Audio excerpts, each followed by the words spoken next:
Bueno, ¿cómo andan? Acá estamos haciendo el aguante al pastor Antonio Basile. En cualquier momento así, Blue Label. Es un bajón estar sin voz. A mí me pasó pocas veces. Me pasó en la última vez, me pasó cuando salimos campeones del mundo. Ay Dios, qué manera de gritar, por favor. Sufrir gritar.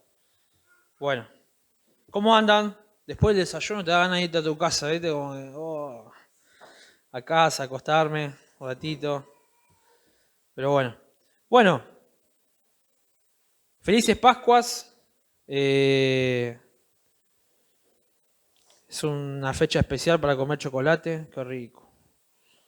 Ahí tengo uno en casa que me está esperando.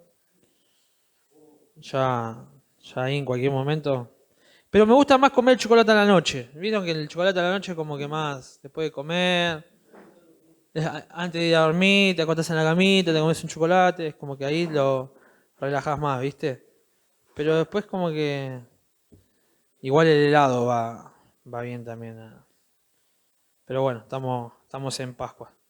Bueno, hoy estaba pensando en qué hablar, porque vos decís, bueno, hoy es Pascua, mínimo, hablar de la resurrección de Jesús, ¿no? Mínimo. Pero es como que es el mensaje tradicional de una semana así, ¿no? O sea, Jesús murió, resucitó, somos salvos por Él y listo, a casa. Y después nos olvidamos, ¿no? De la fecha de esta fecha de Pascua, que tradicionalmente nosotros como cristianos, ¿cómo va? Como la línea evangelista, por así decirlo, como que sí y no, porque el catolicismo lo mata y lo resucita a Jesús todos los años, ¿bien? Pero nosotros como que más allá de la celebración, del dogma celebrativo, está bueno recordar, como hacemos con la Santa Cena, ¿no? Recordamos ese sacrificio que Jesús hizo en la cruz. Nosotros lo recordamos todos los meses. Cuando nosotros celebramos una Santa Cena, recordamos ese sacrificio, la última cena, la importancia de ese sacrificio que Jesús vino a hacer y nos dio a nosotros vida y vida en abundancia. En los últimos años de ministerio, él siempre, en el último tiempo, siempre preparó a sus amigos para justamente este acontecimiento que marcó un antes y un después en la humanidad, por más que seas agnóstico, seas lo que seas, que no creas, creas o no creas, históricamente Jesús es un personaje que aparece en la historia y marca un antes y un después. Antes de Cristo, después de Cristo, los historiadores se manejan de esa manera y es un acontecimiento que marca un antes y un después, te guste o no te guste. Y, y es algo que me gusta mucho porque su muerte, sus escritos, todo lo que él pasó, trascendió, como veíamos en el video, trascendió lo que es los hechos históricos que pasaron. No sé si se dieron cuenta en el video que hubo distintos hechos históricos que marcaron un antes y un después en la humanidad, la escritura, la imprenta, creo que, bueno, vi lo que es el ir al espacio, un montón de acontecimientos históricos que marcaron la humanidad, pero sin embargo ninguno se iguala al sacrificio en la cruz. Así que bueno, esta especie de mensaje la titulé Tranqui amigo, yo ya vencí. Y va a tener un poco de significado cuando, cuando termine el mensaje. Pero, ¿por qué tranqui amigo yo ya vencí? Porque es lo que sentí que Dios me venía hablando estos días. Tranqui amigo yo ya vencí. O sea, en distintas situaciones, hilando un poco lo que Antonio predicó la semana pasada, hilando un poco también lo que predicó ese ayer, que estuvo muy bueno. Si no vinieron ayer se lo perdieron porque estuvo muy bueno. Y la verdad, hilando un poco los mensajes de la semana, me di cuenta que que lo podemos resumir en esto: tranqui amigo, yo ya vencí. O sea, Él ya venció. O sea, no hay nada que podamos hacer para que Dios nos ame menos, y no hay nada que podamos hacer para que no hay obra que yo pueda hacer que se iguale a la cruz, ¿no? Por eso es gracia, ¿no? Es un regalo divino que Él nos da. Y hoy quiero hablarles de la palabra, y como vuelvo a decir, hilando un poco lo que se habló ayer, que me gustó mucho, la palabra Apocalipsis. ¿A alguien le suena la palabra Apocalipsis? Sí, seguramente, es el último libro de la Biblia. Pero me gusta porque el mundo, el sistema, lleva la palabra Apocalipsis como fin de mundo. O sea, literal. Ustedes ven una película, Apocalipsis Now, apocalíptico, todo está relacionado con ¿qué? Con el fin de algo, ¿no? Con el fin de que se termina algo y a lo mejor comienza algo. Después, bueno, ven películas también como Armagedón, Invasión, todas esas cosas, películas que El día después de mañana, películas que son de apocalípticas, por así decirlo, pero yo a veces pienso que está mal dicha que es apocalíptica. ¿Por qué? Porque es como que la esencia de la palabra apocalipsis va por otro lado en sí. Tiene que ver con un fin, pero también tiene que ver con algo más profundo. Y hoy quiero hablarles de esa palabra en particular.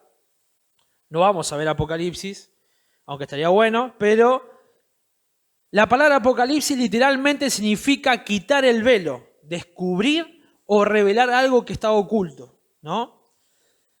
Y vos decís, ¿qué tiene que ver esto con el sacrificio de Jesús? Vamos, ahí vamos para allá. Quitar el velo, ¿no? ¿Qué pasa cuando nosotros tenemos un velo en nuestros ojos? ¿Qué pasa cuando tenemos un velo en nuestra mente, en nuestra vida? Y a veces ese velo está ahí todavía. O sea, es como que podemos ver, podemos venir a la iglesia, podemos hacer un montón de cosas que siempre hacemos. Sin embargo, todavía hay un velo en nuestra vida. Si no se produjo ese apocalipsis en mi corazón, en mi mente, en mi entendimiento. Y a veces es difícil que eso se produzca en mi vida porque depende mucho, no solo de Dios, ya está dispuesto, pero depende mucho de mí, ¿no? El sacrificio de Jesús provocó un apocalipsis en su contexto, porque su muerte provocó un antes y un después en la humanidad. Y hilando esto, acompáñame a Mateo 27. Vamos a leer Mateo 27. Ya estamos en la crucifixión, en Mateo 27. Es una parte que siempre obviamos. No sé por qué. Hoy me ponía a pensar eso, hoy cuando estaba terminando el mensaje. Digo, ¿cómo obviamos detalles de la crucifixión de Jesús que son increíbles? Porque a veces decimos, bueno, Jesús, nosotros leemos, como ex pentecostal, leemos que el Antiguo Testamento. Nos encantan las promesas del Antiguo Testamento, los salmos, nos encanta todo lo místico, lo romántico, lo poético. Cuando leemos los evangelios, leemos un poco de la historia de Jesús, cómo predicó, cómo Él enseñó. Y hasta ahí. Y después cuando llegamos a la crucifixión es como que decimos, bueno, listo, Jesús se crucificó, murió, resucitó y listo. Y es como que siempre lo tenemos ahí. Es como que llegado a esta fecha es como que le empezamos a dar un poquito más de atención a lo que Él estaba hablando. Vamos a leer a partir del versículo 45. Sí, versículo 45. Dice así. Voy a leer versión Reina Valera por si la duda alguien tiene otra versión. Dice así. Desde la hora sexta hubo tinieblas sobre la tierra hasta la hora novena. Cerca de la hora novena Jesús clamó a gran voz diciendo, Elí, Elí, lama sabactaní. Esto es, Dios mío, ¿por qué me has desamparado? La clásica frase que dice Jesús antes de morir. Algunos de los que estaban allí decían al oírlo, a Elías llama a este. Y al instante, corriendo uno de ellos, tomó una esponja y la empapó de vinagre y poniéndola en una caña, le dio de beber. Pero los otros decían, deja, Veamos si viene Elías a librarle. Mas Jesús, habiendo otra vez clamado a gran voz, entregó el Espíritu. Distintos evangelios tienen distintas versiones, pero me gustó esta, la de Mateo, porque él clama, Dios mío, ¿por qué me ha desamparado? Es una pregunta muy fuerte, es una exclamación de Jesús tan fuerte que nuestro razonamiento lógico no la puede entender. ¿Por qué? Porque no entendemos el sufrimiento que él está pasando, ¿no? Nosotros podemos ver a lo lejos, podemos leer un poco de lo que él pasó, y más allá que haya películas, me dice, pero yo vi La Pasión de Cristo y La Pasión de Cristo. No, sí, podemos ver un montón de películas. Hoy capaz que te maratonás La Pasión de Cristo, de Chosen y la del Príncipe de Egipto toda junta, pero creo que no, yo siempre digo lo mismo, la realidad supera la ficción. Y yo creo que lo real que Jesús vivió no se compara con lo que vemos en las películas, con lo que vemos en una serie. Porque para que Él diga, Dios mío, ¿por qué me has desamparado? Yo creo que es un clamor muy fuerte. Y esto no quiere decir que Él se sintió abandonado por Dios. Él clamó el comienzo de un salmo, el Salmo 22. Es un salmo de David que cuando David lo escribe, David escribió en una situación, en un contexto también de presión muy fuerte.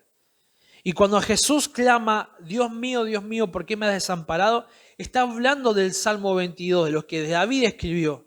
Y si nosotros nos dirigimos al Salmo 22, que no hace falta que vayan, voy yo, al Salmo 22,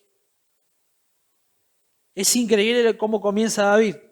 Dice así, ya el título te dice todo, un grito de angustia.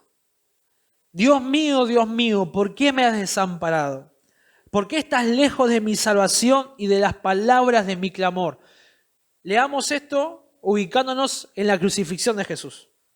Dios mío, clamo de día y no respondes, y de noche y no hay para mí reposo. Pero tú eres santo, tú que habitas entre la alabanza de Israel.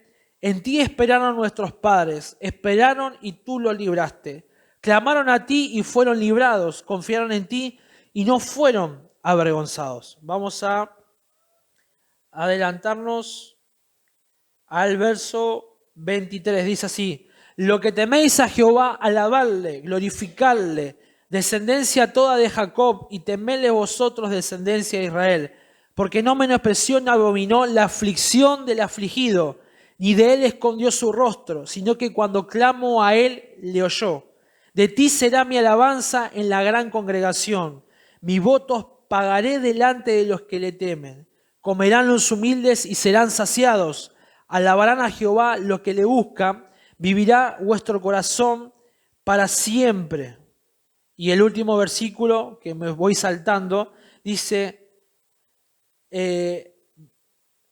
versículo 30, esto será contado de Jehová hasta la postrera generación. Vendrán y anunciarán su justicia, a pueblo no nacido aún, anunciarán que Él hizo esto. Y yo siempre digo lo mismo, David era un adelantado de los tiempos en su momento, él vio al Mesías, él predicó, habló en sus salmos de Jesús. Y acá vemos como un salmo mesiánico, ¿no? Anunciando ese dolor del Mesías, ese dolor que sufrió Jesús, ¿no? Y me encanta porque digo, Jesús colgado en la cruz, clamando, Dios mío, ¿por qué me has desamparado?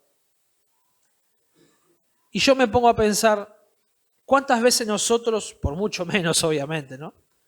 Creímos que Dios nos ha desamparado, creímos que Dios nos ha abandonado y clamamos como esa angustia. Pero a veces nosotros lamentablemente, más allá de que, como yo hablaba un poquito ayer con los chicos en el grupo de jóvenes, a veces el enojo, la angustia, la tristeza es inevitable, va a suceder. No podemos frenar lo que es infrenable. Y a veces nos va a suceder el sufrimiento, es inevitable. El sufrimiento va a pasar. Así como pueden pasarte distintas cosas, el sufrimiento te va a suceder.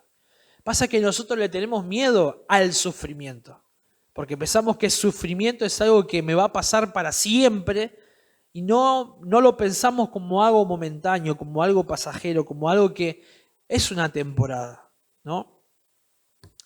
Y algo que me gusta mucho es que Jesús tuvo, obviamente siendo Dios hecho hombre, ¿no? Pero él clamando esto, él empezó el Salmo 22, ¿no? ¿Y cómo termina el Salmo 22? El pueblo aún no nacido anunciará estas cosas. Se estaba armando un antes y un después con ese acontecimiento, con ese clamor. Un clamor que armó una raíz nueva. Como dijo Pablo, el injerto, ¿no? El pueblo injertado.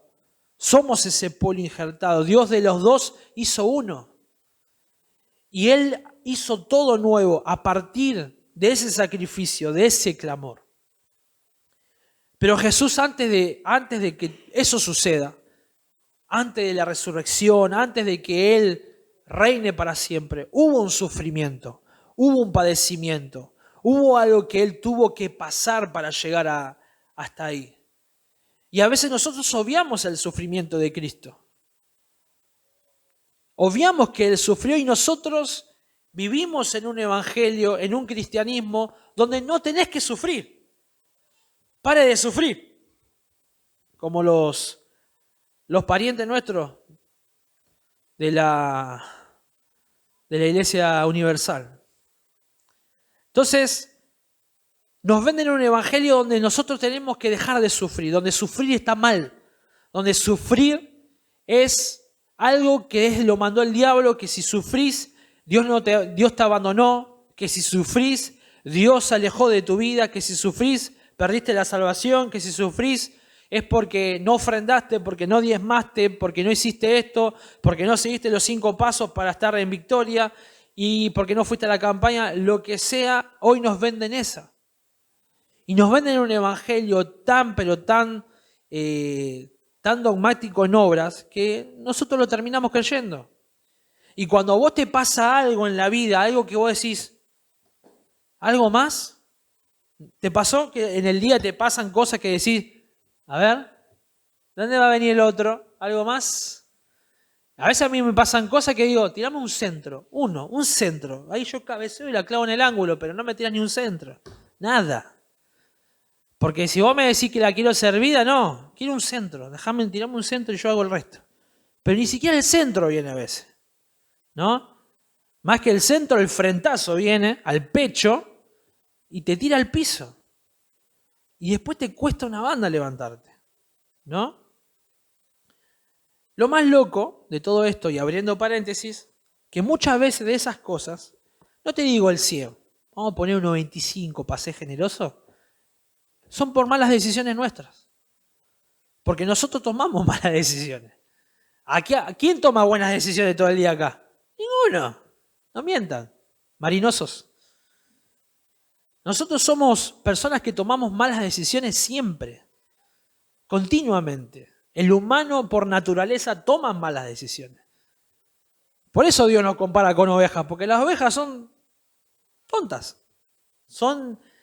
Vos vas a ver video, que a veces lo mandamos video con Antonio, de una oveja que cae al pozo. La saca el pastor y vuelve y se cae al pozo de vuelta. Y vos decís, dale, media pila. Y bueno, nosotros somos así.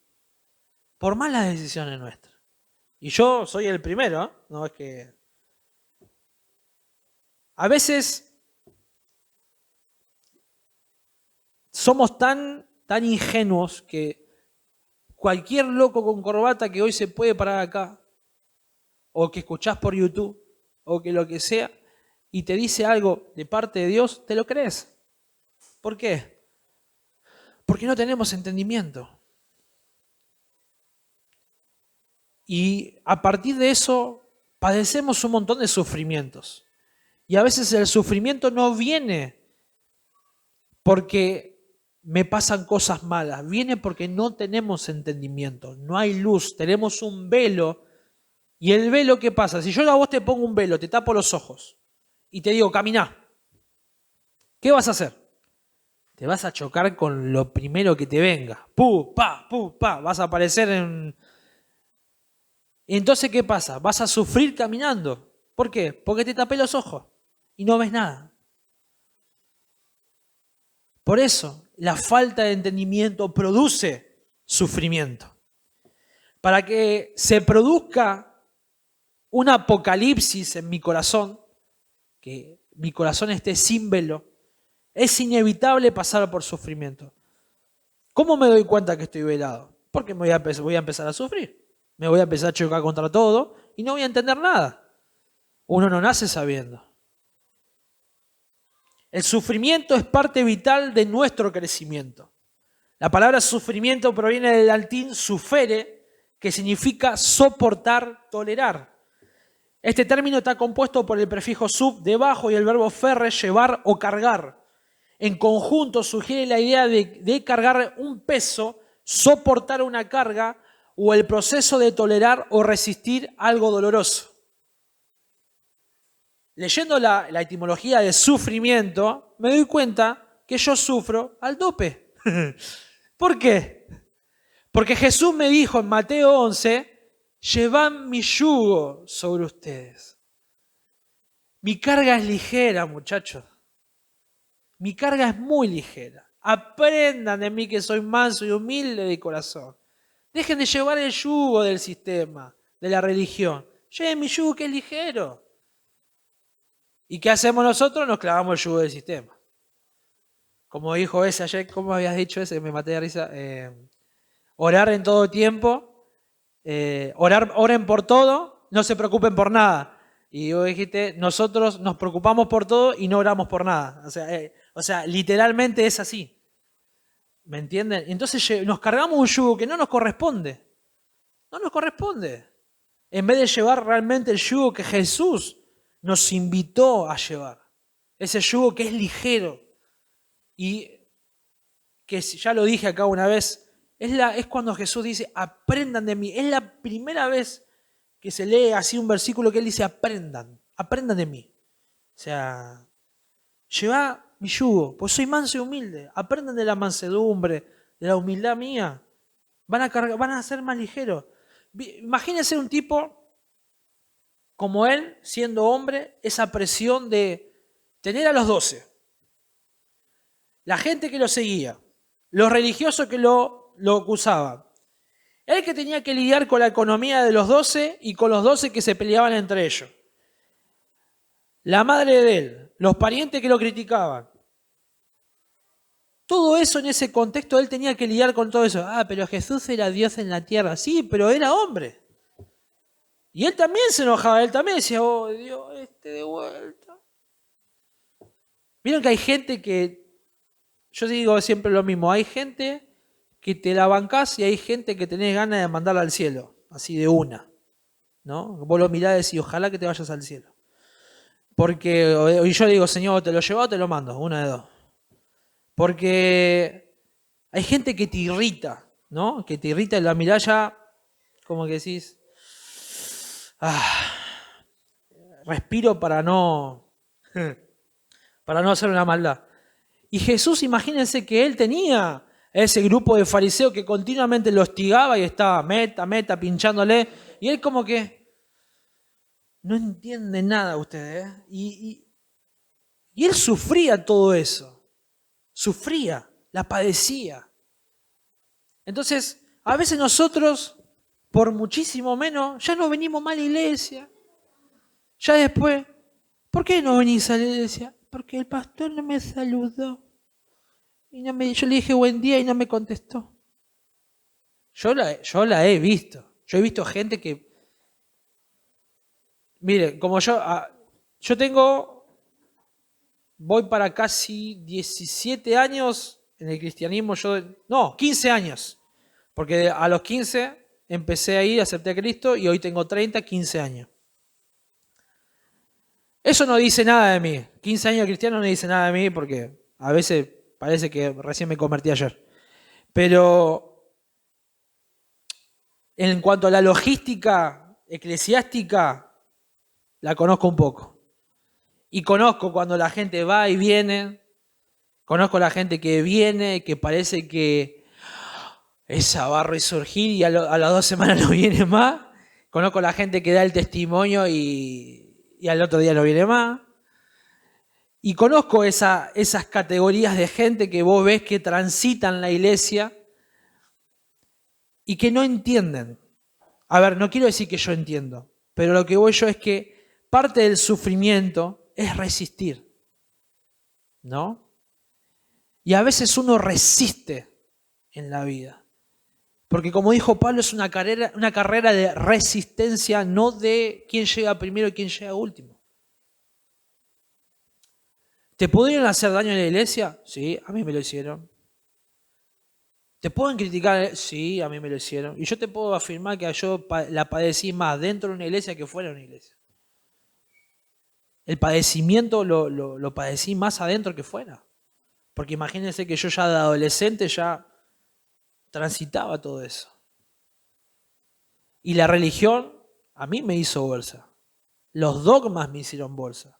La tradición cristiana me hizo bolsa. ¿Por qué? Porque a mí me dejé poner ese velo y caminé por la vida así tumbándome con todo el mundo. Pupas, pupas, pupas. Y no ves. Y viene alguien de afuera y te dice algo distinto, algo que te empieza a hacer ruido. Y no, eso es del diablo. Y no querés escuchar.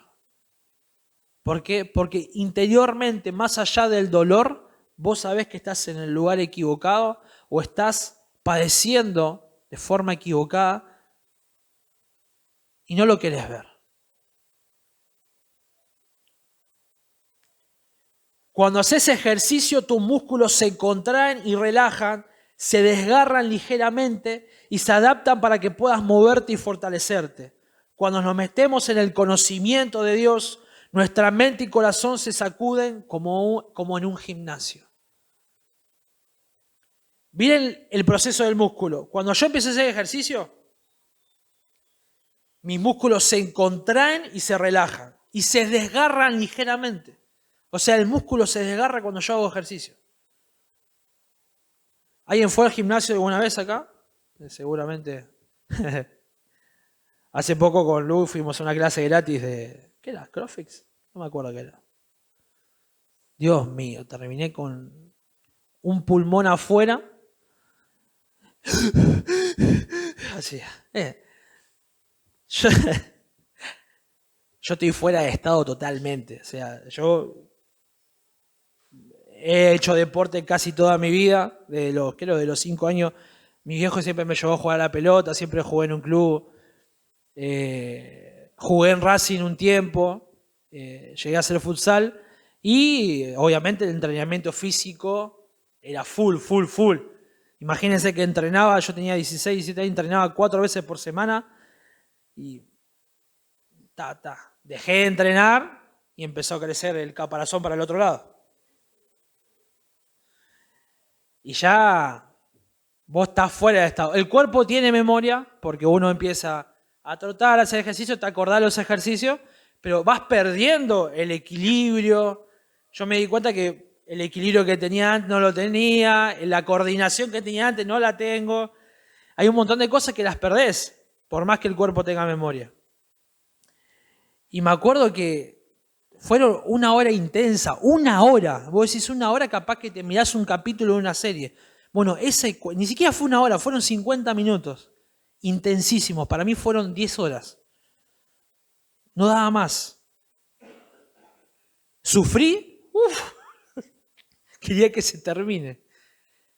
Pero me hizo bien y tenía otra energía, otra vitalidad. Mi día fue totalmente distinto ese día. ¿Por qué? Porque te da vitalidad.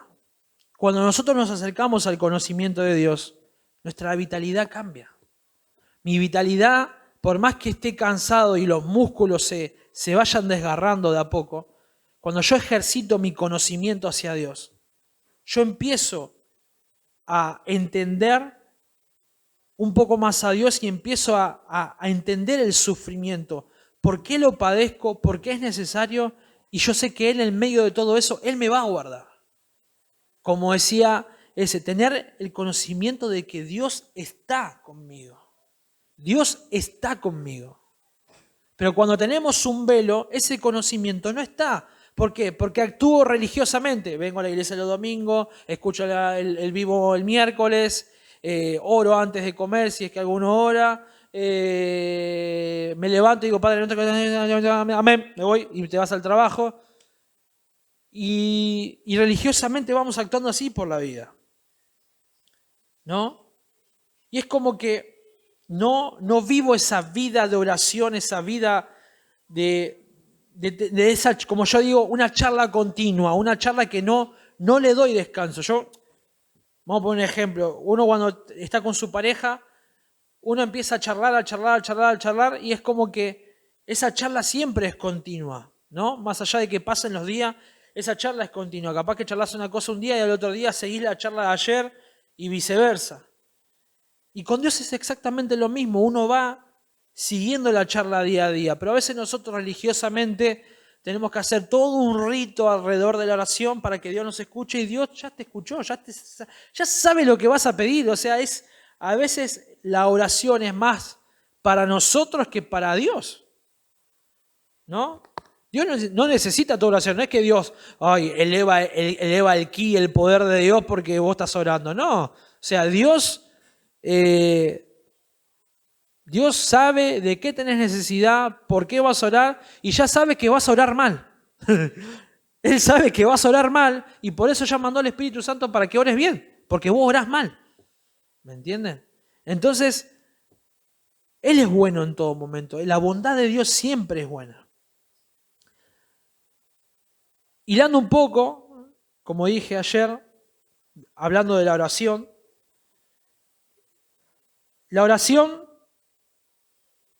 hay un pastor muy conocido que me gusta cómo lo habla.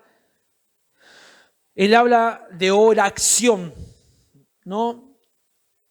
Que la oración tiene que ir acompañada de una acción. No podemos orar y no accionar. Porque a veces pensamos que la oración es mágica, ¿no? Yo pienso que la oración, digo, bueno, vamos a poner un ejemplo. Digo, Señor, quiero poner un emprendimiento y quiero que me vaya bien, así que oro para que sea tu voluntad. ¿Cómo me molesta cuando oran así? Esto es sencillo. Y esto me costó entenderlo, lo digo porque me costó entenderlo. A veces pensamos que tenemos que buscar la voluntad de Dios para todo cuando Dios ya dio su ok, porque está escrito. En todo lo que emprendas Dios te va a ayudar. ¿Bien? Perfecto. Ahora, si vos querés poner un emprendimiento, ¿por qué le pedís la voluntad de Dios cuando Él dijo que en todo lo que emprendas Él va a estar con vos? Hacelo. ¿Qué depende de mí? Sentido lógico. Estudiar un poco alrededor del mercado, no hace falta ser un economista y decir, si yo me voy a poner una fábrica de sombrero al lado de otra fábrica de sombrero y no sé si vas a vender. ¿Me entienden? Entonces, ¿qué quiero decir con esto? Que Dios a veces, nosotros esperamos la voluntad de Dios y Dios quiere que acciones. Acciona. Y a veces nosotros esperamos que un milagro de parte de Dios cuando Dios ya lo hizo. Entonces, como yo digo siempre lo mismo, que una vez pasó, me acuerdo de cosas y me río solo. En la iglesia anterior donde iba había un hermano que estaba orando porque quería poner una librería. Y decía, pastor, yo estoy orando, obviamente en ese tono para que suene más espiritual, ¿no? Estoy orando para que Dios me dé la voluntad, y ponía tono colombiano también, para que Dios me dé la voluntad me dé su voluntad de yo abrir una librería. Decía. Bueno, qué bueno, bien, que es un lindo emprendimiento, una librería, pero no voy a abrir una librería común, pastor. Voy a abrir una librería cristiana. Dijo. Bueno, hermano, qué bueno, abra la librería cristiana, qué bueno. El tipo se fundió, literal. Y ahora nosotros pensamos, porque yo abro una librería cristiana, entre muchas comillas, pienso que Dios va a abrirme sucursales como Peñiel y voy a hacer la competencia de Peñiel. No. Encima el muchacho este vivía en San Vicente, en el medio del campo. ¿Quién te va a comprar una Biblia en el medio del campo? Vendé ovejas, es más redituable. ¿Quién te va a comprar una Biblia en el medio del campo? ¿Qué les quiero decir con esto? Sentido lógico. A veces Dios más es lógica que miticismo. Entonces, sentido lógico. Mi oración tiene que estar acompañada de una acción. Y no puedo yo mandarme a la ligera. Y eso es andar con un velo religioso, donde todo en la vida me va mal. Lo que yo emprenda, me va mal. Lo que yo haga, me va a ir mal. ¿Por qué? Porque estoy con un velo religioso. Y lo tengo ahí, y tengo un velo religioso. ¿Y el religioso qué hace? A todo lo que hace le pone cristiano. Voy a abrir una panadería cristiana. Voy a abrir un coso cristiano. Voy a hacer música cristiana. Voy a hacer esto cristiano. Y a veces Dios dice, vos hacés. Después yo te voy a bendecir. La diferencia de ser luz y sal lo hace mi testimonio, lo que yo hable, lo que yo haga con mi ejemplo. No que yo ponga algo religioso en el medio. Pero así andamos por la vida con velo. Y hablando de oración, en Proverbios 2 dice así. Proverbios 2 me encanta, después léanlo en su casa si quieren, porque habla de un accionar. Habla de esa acción de decir, estoy accionando una acción que me ayuda a entender que Dios es más acción que capaz oración. A ver, no quiero decir que Dios está mal orar, lo necesito, pero necesito acompañar eso con un accionar. Mira lo que dice acá. Hijo mío, si recibes mis palabras y mis mandamientos, guardares dentro de ti, ahí tenemos un verbo, guardar, haciendo estar atento a tu oído a la sabiduría, si inclinares tu corazón a la prudencia, inclinar, si clamares a la inteligencia, clamar, y a la prudencia dieras tu voz, dar, y la escudriñares como a tesoros, escudriñar, entonces entenderás el temor de Jehová y hallarás el conocimiento de Dios. Dios te mandó verbos, escudriñar, clamar, todas acciones. En ningún momento dijo, hijo mío, quédate quieto, no hagas nada y deja que yo voy a hacer todo por vos. No, Dios te mandó a activar. Y si yo quiero que ese velo salga de mis ojos, ¿qué tengo que hacer? Activar. No se puede producir un cambio de dirección sin una acción antes. El apocalipsis sucede cuando me decido a accionar. La oración no puede quedar solo en una conversación. Tengo que accionar a la verdad. Y vamos a cerrar con 2 de Corintios. Acá sí me gustaría que me acompañen. 2 de Corintios, capítulo 3. Hoy los pasé un poco. Vamos a leer a partir de 12. Dice así. Así que teniendo tal esperanza, usamos de mucha franqueza. Y no como Moisés, que ponía un velo sobre su rostro para que los hijos de Israel no fijaran la vista en el fin de aquellos que había de ser abolido. Pero el entendimiento de ellos se embotó, porque hasta el día de hoy, cuando leen el antiguo pacto, les queda el mismo velo no descubierto, el cual por Cristo es quitado. Y aún hasta el día de hoy, cuando se lee Moisés, el velo está puesto sobre el corazón de ellos. Pero cuando se conviertan al Señor, el velo ¿qué dice? Quitará. Porque el Señor es el Espíritu, y donde está el Espíritu del Señor, allí hay libertad. Por tanto, nosotros todos, y esto me encanta, mirando a cara descubierta como en un espejo la gloria de Dios, seremos transformados de gloria en gloria. Somos transformados de gloria en gloria en la misma imagen como por el Espíritu del Señor. ¡Wow! Me encanta Pablo.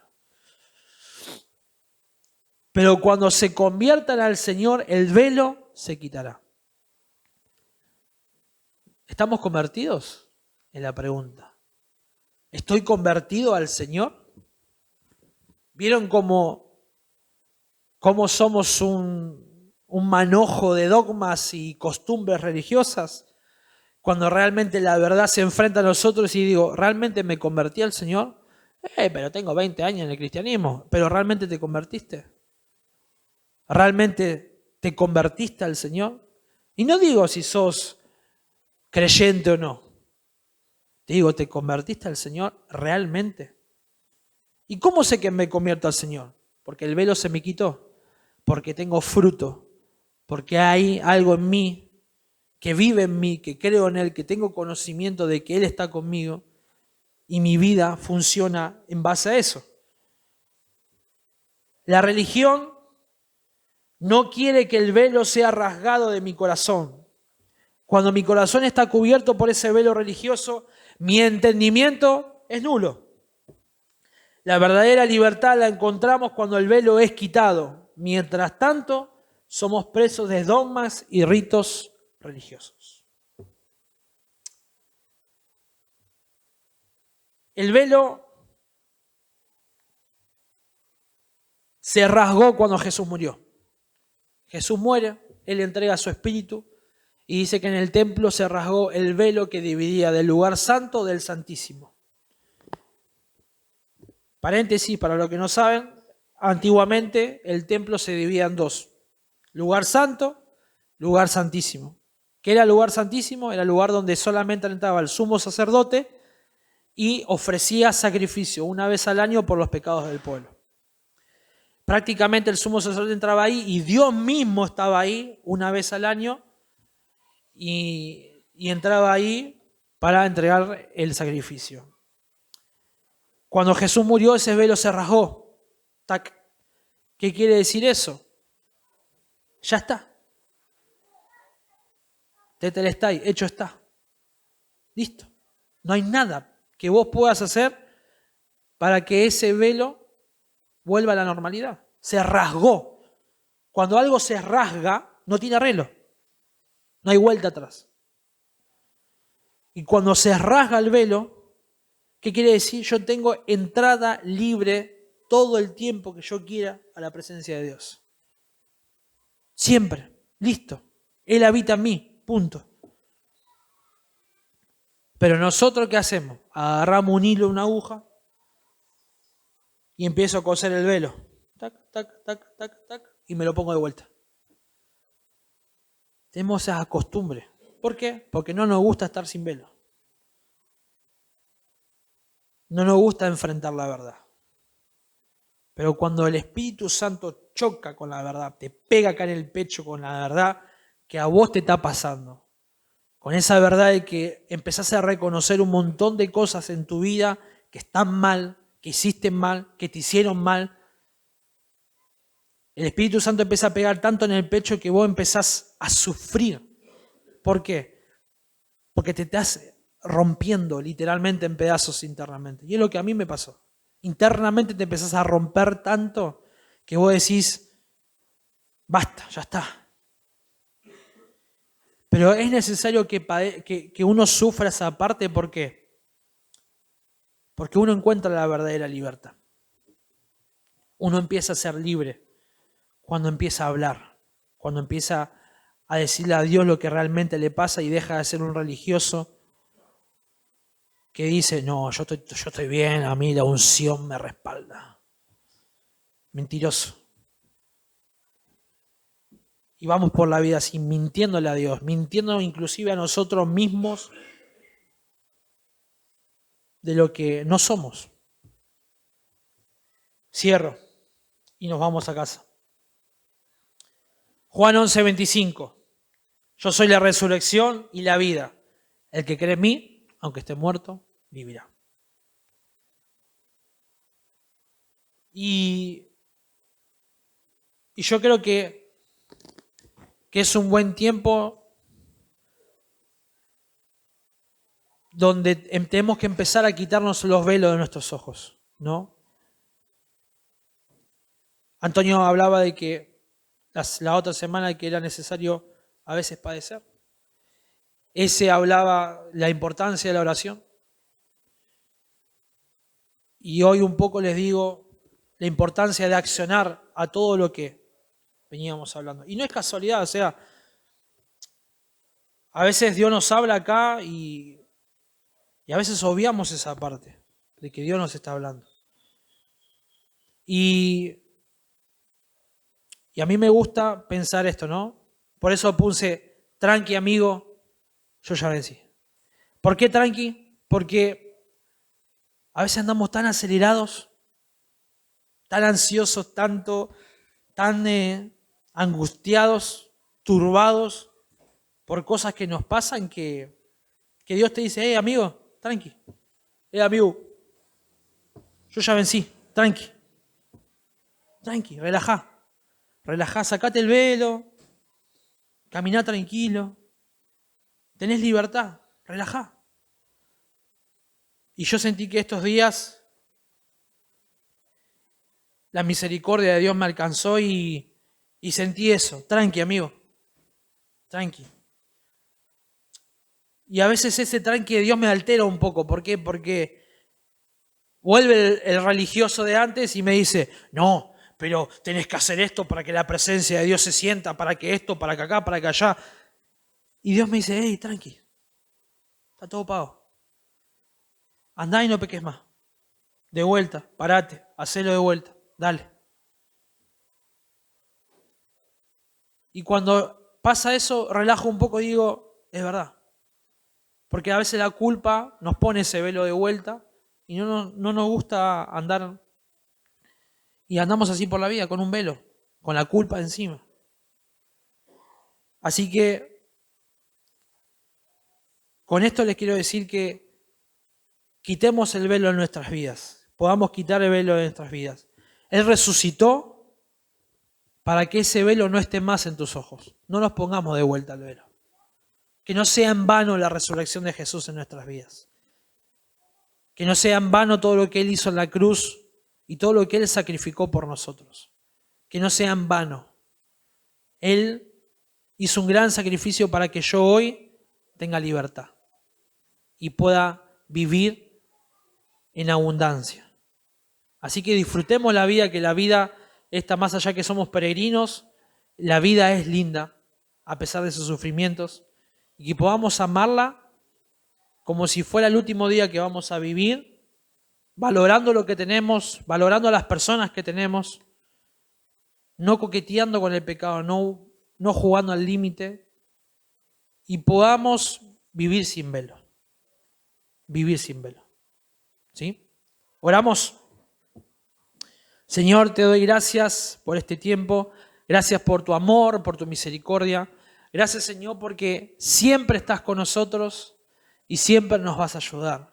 Te agradecemos porque tu amor y tu misericordia nos acompaña, nos guarda, nos guía.